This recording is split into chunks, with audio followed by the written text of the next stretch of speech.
السلام عليكم، مرحبا بكم من جديد في مطبخ سلمى. كنتمنى تكونوا على خير وبخير وبصحه جيده. صراحه اليوم بغيت نتقاسم معكم واحد الوصفات لنزلات البرد والسعال. صراحه انا مجرباهم وعندهم فعاليه وطبيعيين، وكل ما ولفنا الجسم ديالنا بمواد طبيعيه الا والمناعه ديالنا كتقوى.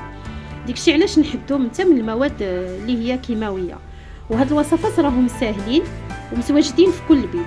كنتمنى ان شاء الله تجربوهم وينالوا الاعجاب ديالكم. الوصفه الاولى غتكون يعني مشروب اللي هو فيه مواد طبيعيه. غناخذوا الماء الطايب، يعني يكون غليان مزيان، نديروه في كاس كبير. بسم الله. نضيفوا عليه معلقه صغيره ديال البابونج، بسم الله، واحد طريف صغير ديال الزنجبيل يعني الاخضر، بسم الله، وواحد جوج قشيرات هكا ديال الحامض او ديال البرتقال اللي متواجدين، وثلاثه ديال العويدات ديال القرنفل، بسم الله. صافي نحركوه هكا ونغطيوه ونخليوه واحد المده ديال 10 دقائق.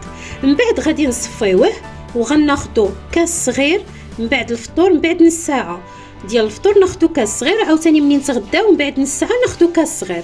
نواظبوا عليه، تيقوني راه يعني فعال وعنده يعني فيه مواد طبيعيه وصحيه، يعني ما نخافوش منه انه ياثرنا على الصحه ديالنا. نولفوه لوليداتنا، راه كيقوي المناعه. الثانيه بالنسبه ملي كيتبحبح لنا الصوت ديالنا بعض المرات هكا بحال اللي كيتجرح الصوت او كنحسوا بالالتهاب.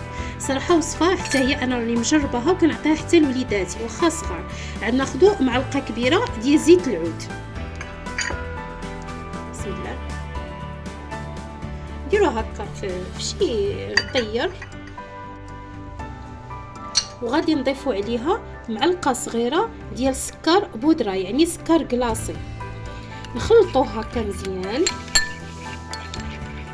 حتى كنحسوا بديك السكر داف ديك الزويته، وناخذوه نشربوه هكا. هاد المعلقه هادي على الريق، نشربوها على الريق، راه تيقوني راه كتساعدنا على ان الصوت ديالنا ما يبقاش هكا من بعد كيتبحبح يعني كيمشي لنا الصوت.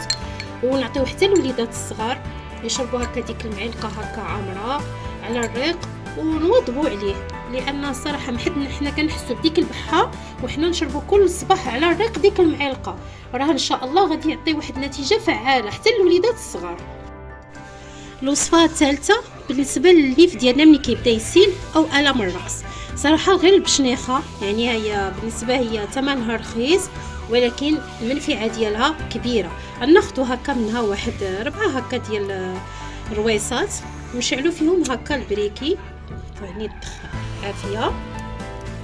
نخليها من هذا، نبداو نهاد الدخان هذا نطلعوه مع النيف ديالنا، نبقاو نشمو ديك الدخان مع الانف ديالنا هكا، نبقى فيما طفى نعاود نشعلوهم هكا حتى يعني كطفى. وديك الدخان مني بدا يطلع نشموه مع الانف ديالنا، تيقوني راه مزيان لسلايا الانف والم الراس. وحتى الوليدات هكا الصغار ديال 3 سنين 4 سنين نشعلوا هكا ديك كما قلت لك ديك الرويصات، ومنين يطفوا ديك الدخان ديالهم نطلعوا لهم هكا مع النيف ديالهم، راه فعال سلايا الانف والم الراس.